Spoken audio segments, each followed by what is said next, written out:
Je suis très heureux de vous présenter notre nouvelle exposition consacrée au goût français qui commencera à la galerie donc, du 18 septembre et se terminera le 18 décembre prochain. Donc, nous vous présentons cette magnifique œuvre par Nicolas Lancret qui travaille dans la proximité immédiate d'Antoine Watteau, chantre des fêtes galantes. Et là, nous assistons à une très jolie rencontre amoureuse de ce joueur de vielle qui séduit sa belle dans un paysage vaporeux avec très théâtralisé, réinventé, et des jolies couleurs, des vieux roses, des jaunes, des couleurs un petit peu criardes, avec un tableau extrêmement raffiné qui est dans son cadre d'époque Louis XV, en bois doré et sculpté, à décor de queue de cochon. Et on est vraiment dans la quintessence de la scène galante, très à la mode, dans le premier tiers du XVIIIe siècle français.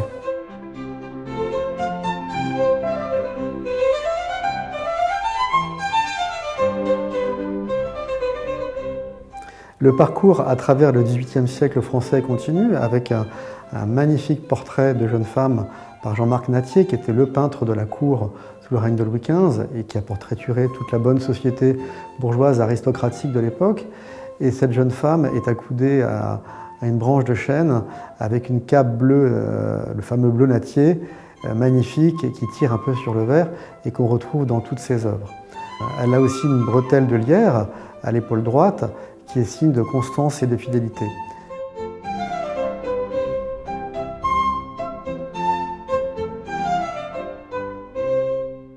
Le XVIIe siècle français sera aussi à l'honneur, bien évidemment, avec ce très joli petit cuivre par Jacques Stella, qui était le peintre et le chantre de l'atticisme sous le règne de Louis XIII, avec cette Vierge à l'enfant très touchante, qui représente l'amour maternel entre la mère et son enfant. Il s'agit d'un petit tableau de dévotion très précieux, au rendu quasi porcelané.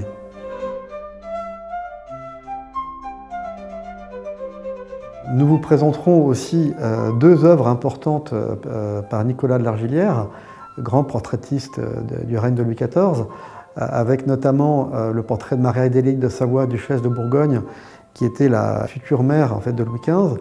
Elle est représentée extrêmement jeune, avec une robe de soie magnifique, une cape bleue lapis-lazuli avec des fleurs de lys brodées d'or sur sa manche, des fibules en forme de lys.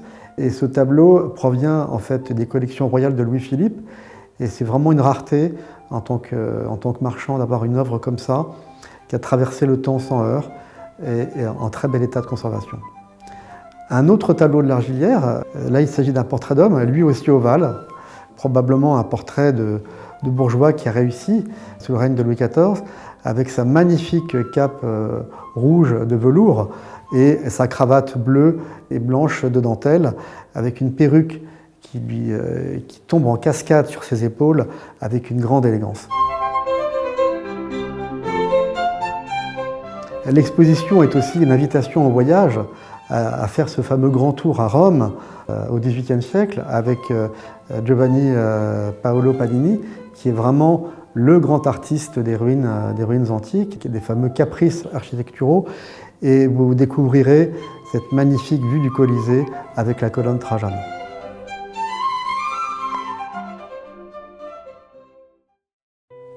Nous continuons cette promenade à travers le temps au XIXe siècle, à l'époque romantique, avec ce très joli portrait par Paul Gavarni, qui était un illustrateur à l'époque romantique, qui a travaillé pour tous les journaux satiriques de l'époque.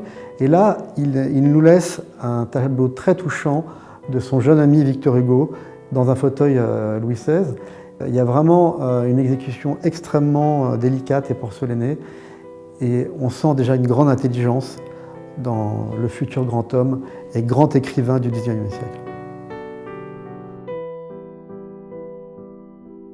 On vous invite chaleureusement à venir découvrir toutes ces belles œuvres à partir du 18 septembre à la galerie.